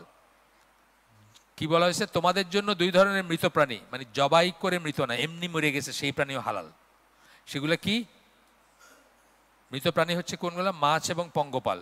মাছ মরে যায় না? ইলিশ মাছ তো জেতা খাইছেন নাকি কেউ কোনোদিন? জেতা আইনে জবাই করছেন? কোনোদিন করেন নাই। ইলিশ মাছ 2টা লাফ দেয়, আমি দেখছি ইলিশ মাছ ধরা, 1টা বা 2টা লাফ শেষ। সূর্যের আলো একবার দেখলেন আপনি একটা সিলভারি, অবশ্য ওই একটা নতুন ফ্যাশন বাড়িছে, একটা টাঙ্কি করে ওইখানে আপনার দাম বেশি নিবে দেখা ওটার ভিতরে অক্সিজেন দিয়া জেতা রাখার চেষ্টা করতেছে, কিন্তু ওটা জেতা না রাখলে কোনো নাই। কোনো মাগুর মাছ এবং কই মাছ ছাড়া তো আমরা সব মরা মাছই খাইছি এগুলা। আচ্ছা, তো আর হচ্ছে 2 ধরনের রক্ত হচ্ছে যেটা আমি বললাম, কলিজা এবং প্লিহা। এটা ইবন মাজা আলবানির মতে সহি, ইবন মাজার হাদিস, যেখানে আল্লাহ রসুল বলছেন তোমাদের জন্য 2 ধরনের মৃত প্রাণী হালাল এবং 2 ধরনের রক্ত হালাল। 2 শ্রেণীর মৃত প্রাণী হচ্ছে মাছ ও পঙ্গপাল। পঙ্গপাল বুঝছেন? লোকাস্ট। এটা দেখতে ঘাস ফড়িংয়ের মতো একটা জিনিস। এটা ইরা খাইতো, মানে আরবরা এখনও খায়, আগেও খাইতো। সবাই খায় না, কিন্তু এটা জায়েজ খাওয়া। তো এটা ভাজি করে খায় আর কি। তো এটা মরা পায়, এটা যখন কালেক্ট করে তখন মরা, অলরেডি মরা, সেটা জায়েজ, এটা বলছেন আর কি। আল্লাহ রসুল সাল্লাল্লাহু বুঝিয়ে না দিলে মুসলিমরা তাদেরকে কিছু ভালো জিনিস থেকে বঞ্চিত করত। কলিজাটা ভালো জিনিস না, স্পেশালি যখন নিজের গরু বা নিজের সামনে, বাজারটা হয়তো অনেক সময় ডাউটফুল, কিন্তু নিজে যখন কোরবানির সময় কলিজাটা কিন্তু মানুষ শখ করেই খায়, একটা ভালো একটা খাবার, সেটিতে বঞ্চিত করতো, যা আসলে আল্লাহ তাদের জন্য হালাল করে দিয়েছেন। অথচ আল্লাহ কিন্তু এটা হালাল করেছেন। মাছ থেকে বঞ্চিত করতেন আপনি, সমস্ত মাছ খাইতে পারতেন না যদি এক্সপ্লেন করে না দিতেন। এরপর একটা আয়াত আসতেছে সূরা আল আনাম, আমি শেষ করে দিব ইনশাআল্লাহ 10 মিনিট আগে, বা 8টার 10 মিনিট আগে রাফলি। আমরা 7টার 10 মিনিট আগে, রাফলি 10 মিনিট আগে শুরু করছি, এই জন্য 10 মিনিট আগে শেষ করে দেব। বহমান রক্ত, বয়ে চলা রক্ত, যেটা মানে জবাই করলে যে রক্তটা আসে, শুকরের মাংস ছাড়া কিছুই হারাম পায়নি। এটা হচ্ছে আল আনাম 145 নম্বর আয়াত। আগেরটা ছিল, আগেরটা যেটা মৃত প্রাণী, ওইটা ছিল মায়েদা, সূরা মায়েদা 3 নম্বর আয়াত, ফেমাস আয়াত। ওইটাতে অনেক কথা আছে, তার ভিতরে এই কথাটাও ছিল। তো বলতেছেন যে কিন্তু এছাড়াও অন্য ধরনের খাদ্য নিষিদ্ধ করে গেছেন আল্লাহ রসুল সাল্লাল্লাহু আলাইহি ওয়াসাল্লাম। অন্য খাবার কিন্তু নিষিদ্ধ করে গেছেন, যেমন ডোমেস্টিকেটেড গাধার মাংস। ডোমেস্টিকেটেড গাধা মানে গৃহপালিত গাধা, এটার মাংস কিন্তু আল্লাহ রসুল হারাম করে দিয়েছেন। তার আগে তারা খাইতেন, এবং যখন হারাম করছেন তখন একটা ক্রিটিক্যাল মোমেন্টে, মানে অলমোস্ট খাওয়া রেডি, এই অবস্থায় ব্যাপারটা আসছে। একটা আফসোস হইতেই পারতো মানুষের ভিতরে যে আমরা খাওয়ার পরে কইলেই হয়তো, মানে মদের ব্যাপারে আছে না যে আমরা হইলে কি করতাম, যে একটু এটে গেলে লই গলায় যেটা আছে, তারপরে থেকে খাবো না। কিন্তু সাহাবীরা কি করছেন, ওইটা পর্যন্ত করে ফেলে দিছেন, মুখ থেকে বের করে দিচ্ছেন, মানে এটাই করেন না যে আচ্ছা এইটাই শেষ, এটাই খায় নেই। যাই হোক, তো এই হচ্ছে গাধার মাংস নিষিদ্ধ করে গেছেন, যা উপরোক্ত আয়াতে উল্লেখ করেন। এই আয়াতের ভিতর নাই, কিন্তু এর বাইরেও করে গেছেন। আরেকটা রোল আল্লাহ রসুলের, মানে ওই কোরআন ব্যাখ্যার ভিতরে একটা আসতেছে, কোরআনের কোন আয়াতগুলো মানসুখ তার নবী চিহ্নিত করেছেন। এটা খুব ইম্পর্টেন্ট, কিন্তু নাসিক মানসুখ এটা নিয়ে অলমোস্ট সব আয়াতই ঠিক আছে, 2-1টা আয়াত নিয়ে কনফিউশন আছে, বা সবাই এগ্রি করেন না, কেউ কেউ অস্বীকার করেন, কিন্তু অস্বীকার করার কোনো উপায় নেই। সূরা মুজাদালা, ওইখানে পরপর 2টা আয়াত আছে, একটা আয়াত আরেকটা আয়াতকে অ্যাব্রোগেট করছে, যে আল্লাহ রসুলের সাথে দেখা করতে হলে ওই সাদাকা দিতে হবে। পরের আয়াতেই বলা হয়েছে যে না, এটা জরুরি না। প্রথমটাতে মনে হবে এটা ফরজ, পরটাতে জরুরি। মানে এটা আসলে একটা ডিটারেন্ট ছিল, একটা ডিসকারেজ করা ছিল, যে কোনো কিছু নিয়ে সাহাবীরা অনেক সময় চলে যেতেন। অনেক সাহাবী, আমরা কি করি, এখানে একজন আলেম যখন বসেন, তখন মঞ্জুরুল্লাহ যখন আসেন, প্রথমে আমি একটা প্রশ্ন করলাম, তারপরে লেজ লেজ লেজ লেজ বাড়তে থাকে, খালি সম্পূরক প্রশ্ন খালি বাড়তে থাকে না, মানে প্রশ্ন করতে দিলে কিন্তু মানুষ করতেই থাকবে, যারা বিশেষ করে যারা কনফিউজড মানুষ। তো সাহাবীদের ভিতরে কিছু হয়তো এরকম ছিলেন, তারা অনেক প্রশ্ন করতেন। এইটা কমানোর জন্য আল্লাহ রসুলও ডিসকারেজ করেছেন, আল্লাহ সেটা ডিসকারেজ করার জন্য এটা করছিলেন, যেটা সাদাকা দিয়ে নেওয়া আগে। তাহলে মানুষ সিরিয়াসলি চিন্তা করবে যে যেটা দরকার সেটাই করবে, তার বাইরে কিছু আলফল কথা বলবেন না, বা অন্য যে বলতেন আমি সেটা বলতেছি না, কিন্তু আমি বলছি লেস ইম্পর্টেন্ট কথাগুলো বলবেন না আর কি, মোর ইম্পর্টেন্টগুলো বলতেন। যেই জন্য আল্লাহ রসুল তাদেরকে বলছেন যে বেশি প্রশ্ন করো না, তাহলে তোমরা কিন্তু ইহুদিদের মতো হয়ে যাবা। তারা তাদের লাইফ ডিফিকাল্ট করে দিয়েছিল বেশি প্রশ্ন করে, তোমরা বেশি প্রশ্ন করো না। সামারিটা এরকম আর কি। এটার আমল করতে পারছিলেন একজন সাহাবী শুধু, আলী রাদিয়াল্লাহু আনহু। আর কেউ আমল করার আগে এটা অ্যাব্রোগেটেড হয়ে গেছে, মনসুখ হয়ে গেছে সেই নিয়মটা, হুকুমটা। এটা মনসুখ নাসিক সব আমাদের জন্য, এটা কিন্তু মনে রাখবেন, তা নাহলে আপনার খটকা লাগবে যে আল্লাহ কি ভুল করেন নাকি যে ই করে আবার শুদ্ধ করেন, সেটা যেন মনে না আসে। উলুমুল কোরআনে বইতে পাবেন নাসিক মনসুখের লিস্ট পাবেন, বা কেন কেন কোনটা করা হয়েছে, কখন কোনটা করা হয়েছে সেগুলো পাবেন। যাই হোক, ইমাম শাফি বলছেন কিতাবের বেশিরভাগ নাসিক আয়াত আজকে বাতিল করেছে ব্র্যাকেটে, কেবল নবীর সুন্নাহ থেকে জানা যায়। ইমাম শাফি বলতেছেন বাস্তবে ওই ধরনের জ্ঞান কেবল নবী সাল্লাল্লাহু আলাইহি ওয়াসাল্লামের কাছ থেকে লাভ করার কথা, যিনি ওয়াহি এবং তার ব্যাখ্যা দুটোই লাভ করেছিলেন। কেননা তা না হলে জীবদ্দশায় কারো এই কথা নিশ্চিতভাবে দাবি করার উপায় ছিল না যে একটি আয়াত অন্য আরেক বলার বা বলার, বা কোনটা কোনটার উপরে প্রেসিডেন্স নেয় সেটা বলার। খুব খুব ক্লাসিক একটা উদাহরণ হচ্ছে আপনার সূরা আনফালের দুটো আয়াত। একটাতে ওই যে 10 গুণ যদি হয় কাফেররা, তবুও পৃষ্ঠ প্রদর্শন করবেন না, আপনি দাঁড়ায় থাকবেন আর কি, এরকম সেন্সটা আসে জিহাদের ময়দানে। তারপরে আসছে যে 2 গুণ, 2 গুণ মানে আপনার আপনার যদি আপনি যদি হাফ হন, তারা 1000 আছে, আপনার 500 হইলেও আপনাকে তাদেরকে ফেস করতে হবে, যুদ্ধ করতে হবে তাদের সাথে। এই 10 ভাগের 1 ভাগ থেকে 2 ভাগের 1 ভাগ আসছে কেন? মানুষ বাড়ছে ইসলামে, মানুষের ইমানের কোয়ালিটিটা কমছে। বদর সাহাবীরা সবাই না, তারপরে অনেক মানুষ যুক্ত হয়েছে না ইসলামের সাথে, তখন তাদের ইমানের লেভেলটা কমছে। তখন তাদের জন্য তাদের সেই শক্তি, সেই সাহস, সেই ইমানের সেই বল বা সেই নিশ্চয়তা নাই যে 10 জনের এগেনস্টে একজন দাঁড়ায়ও করবে। যদিও অনেক যুদ্ধে তারপরেও করছে, ধরেন ইয়ারমুকের যুদ্ধে রাফলি ধরা হয় যে এরকমই ছিল, 10 ভাগের 1 ভাগই ছিল, 3,30,000 এরকম বলা হয় রাফলি আর কি। তারপরে এদিক সেদিক হইতে পারে, অনেক যুদ্ধেই খুব কম কম সংখ্যকই ছিলেন তারা, কিন্তু তারপরেও এটা ডিমান্ড না, এটা মাস্ট না আর কি। আপনি করতে পারেন, সেটা আপনি যদি করেন করলেন, কিন্তু এটা মাস্ট না। এই জন্য জিহাদের যে শর্তগুলো দেওয়া হয় তার ভেতর প্রধান শর্তের একটা হচ্ছে অ্যাটলিস্ট হাফ থাকতে হবে, আপনার হাফ স্ট্রেংথ থাকতে হবে যার সাথে আপনি যুদ্ধ করবেন। ওদের 50টা বিমান থাকলে আপনার 25টা থাকতে হবে, ওদের 100টা ট্যাঙ্ক থাকলে আপনার 50টা থাকতে হবে, অ্যাটলিস্ট হাফ থাকতে হবে। এটাতে তাদের বিরুদ্ধে তোমাদের মধ্য থেকে 4 জন সাক্ষী তলব করবে, যদি তারা সাক্ষ্য দেয় তাদেরকে গৃহে অবরুদ্ধ করবে, যে পর্যন্ত না তাদের মৃত্যু হয় অথবা আল্লাহ তাদের জন্য ব্যবস্থা করেন। এটা ছিল প্রথমে বিধান। মেয়েদের ব্যভিচারে যদি ধরা পড়ে, তাহলে সাক্ষ্য করবে, 4 জন সাক্ষী তলব করবেন। যদি তারা সাক্ষ্য দেয় যে হ্যাঁ ব্যভিচারী, তখন তাদেরকে মানে মেয়েদেরকে গৃহে অবরুদ্ধ করবে মৃত্যু পর্যন্ত। সূরা নিসার 15 নম্বর আয়াত। উপরের এই আয়াতটি সূরা নূরের 2 নম্বর আয়াত কর্তৃক মনসুখ হয়ে যায়। সূরা নূরের 2 নম্বর আয়াত আসলো এবং এটাকে মনসুখ করে দিল, এই আয়াতটার প্রযোজ্য থাকলো না। নিম্নলিখিত বাক্যের মাধ্যমে নবী তা ব্যাখ্যা করে গেছেন।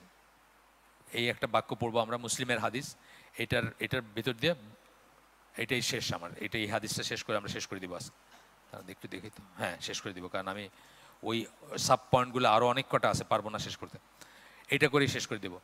তোমরা আমার কাছে জেনে নাও, আল্লাহ রসুল বলতেছেন, মুসলিমের হাদিস, তোমরা আমার কাছে জেনে নাও আল্লাহ তাদের জন্য একটা উপায় বাতলে দিয়েছেন। কাদের জন্য? ওই সব মেয়েদের জন্য। এই যে আয়াতের লাস্টে বলছিলেন অথবা আল্লাহ তাদের জন্য ব্যবস্থা করে দেন, যতক্ষণ পর্যন্ত না, তার মানে something was going to come, এর পরে আল্লাহ সেটা নির্দেশ দিবেন। সেটা আল্লাহ দিছেন কিসের মাধ্যমে? ওয়াহির মাধ্যমে দিছেন। সেই ওয়াহির মাধ্যমে মানে ওয়াহি গায়ের মাতলু, মানে রাসূলকে জানাই দিছেন যে এইটা করো এখন, সুতরাং ওইটা বাদ হয়ে গেল। এটা আরেকটা প্রমাণ হচ্ছে যে সুন্নাহ কোরআনের আয়াতকে মনসুখ করতে পারে। সুন্নাহ দ্বারা মনসুখ, কোরআন আয়াত দিয়ে মনসুখ হইতে পারে, কিন্তু সুন্নাহ দ্বারাও মনসুখ হইতে পারে। যদি আল্লাহ রসুল বলেন যে না এখন থেকে এই বিধানটাই করা, সেটা দিয়েও হইতে পারে।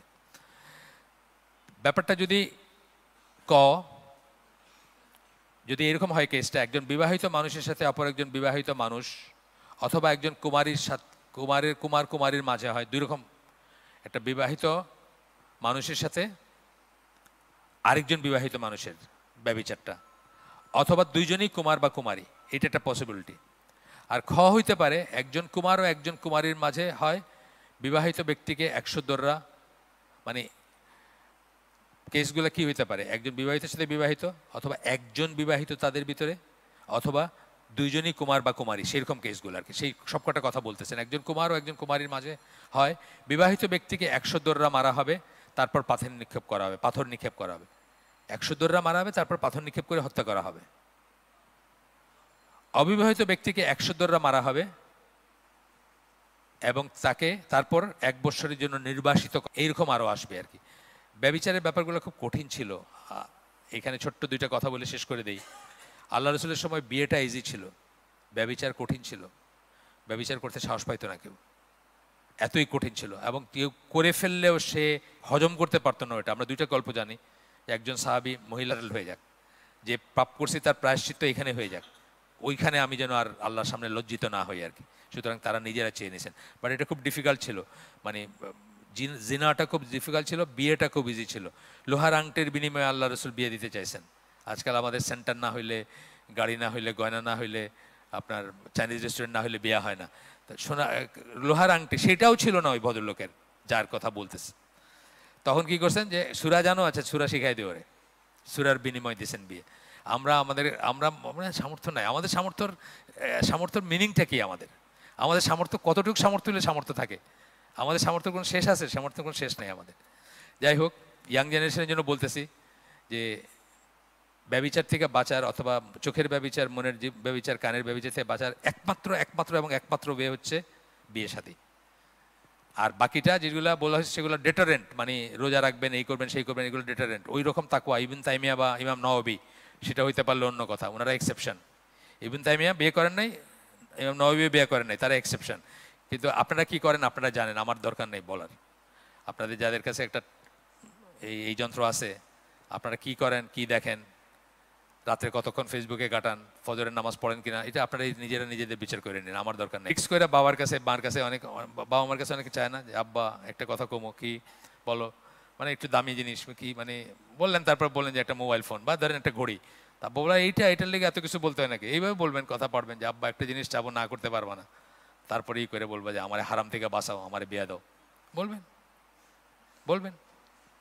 এইটা বলা অন্য যে কোনো কিছু বলাচ্ছে ভালো না? আচ্ছা, এখানে বাবারা আছেন নাকি? বাবারা আবার মাইন্ড করেন না, বাবারা আমার উপর খুব রাগ, পোলাপানরে উস্কায় দেই বিয়ার জন্য। আচ্ছা, তো এই কথাটা, মানে ব্যভিচারের কথা যেহেতু আসলো, আব্দুল্লাহ জাহাঙ্গীর আমাদের ওইখানে একটা হালাকা করছিলেন একদিন। তখন উনি এই কথা দিয়ে শুরুই করছিলেন যে নবীর সময় ব্যভিচার কঠিন ছিল, বিয়ে সহজ ছিল, আর এখন বিয়ে কঠিন হয়ে গেছে, ব্যভিচার খুব সহজ, কোনো কিছু লাগেই না। মানে 10,000 মাইল দূরে বসে আপনারে একটা ভিডিও ক্লিপ পাঠাইতেছে, আপনি চোখের জিনা, কানের জিনা সব কিছু এইখানে বসে করতেছেন, কোনো নাই, অলমোস্ট 0 পয়সা আর কি। মানে এমবি তো দাম অনেক কম এখন, ম্যানেজ করছে। তো ওইখানে বসে ড্রাইভারগুলো সব চালায়, মানে সবার জন্য এটা সার্ভিস আর কি। এইটাতে খারাপ কাজে কিন্তু দেখবেন অনেক মানুষ, আপনার সিগারেট খাওয়া, যারা সিগারেট খাইছেন জীবনে, প্রথম দিকে দেখবেন সিগারেট সিনিয়র ভাইরা সাইদা খাওয়ায়, খা, সিগারেট না খেলে কি বেটা নাকি? পরে উইথ দ্য ইন্টেনশন কি, যে পরে এক সময় তারা আপনার উপরে দিয়ে সিগারেট খাবে আর কি। আপনার খাওয়াইলে তাদের লাভ আছে, আপনি যখন একটা সিগারেট খাবেন তাদের দিয়ে খাবেন আর কি। এগুলো বলতো আমাদের সিনিয়র। আমরা যে শুনলাম তার ভিতরে ভালো কিছু শুনে থাকলে সমস্ত প্রশংসা আল্লাহ, আলহামদুলিল্লাহ। খারাপ কিছু শুনে থাকলে সমস্ত ব্যর্থতা আমার, এবং সেটা শয়তানের তরফ থেকে। আল্লাহ আমাদেরকে তৌফিক দেন যে ভালো শুনলাম তার উপর আমল করার। আসসালামু আলাইকুম ওয়া রাহমাতুল্লাহি ওয়া বারাকাতুহু। এটা আরো বেশ কিছু আছে বুঝছেন, আরেকদিন গোটা লেগে যাবে এইটুকু শুধু কোরআন ব্যাখ্যার রোলটা পড়তে। সেই জন্য আজকে তাড়াহুড়া করলাম না আর কি। তাড়াহুড়া করলে যে সবসময় ভালো হয় তা না আর কি, অনেক সময় ঠিক মতো হয় না আর কি। আসসালামু আলাইকুম। গরম লাগলো কেন আজকে একটু? এসি কি চলতেছে নাকি চলতেছে না?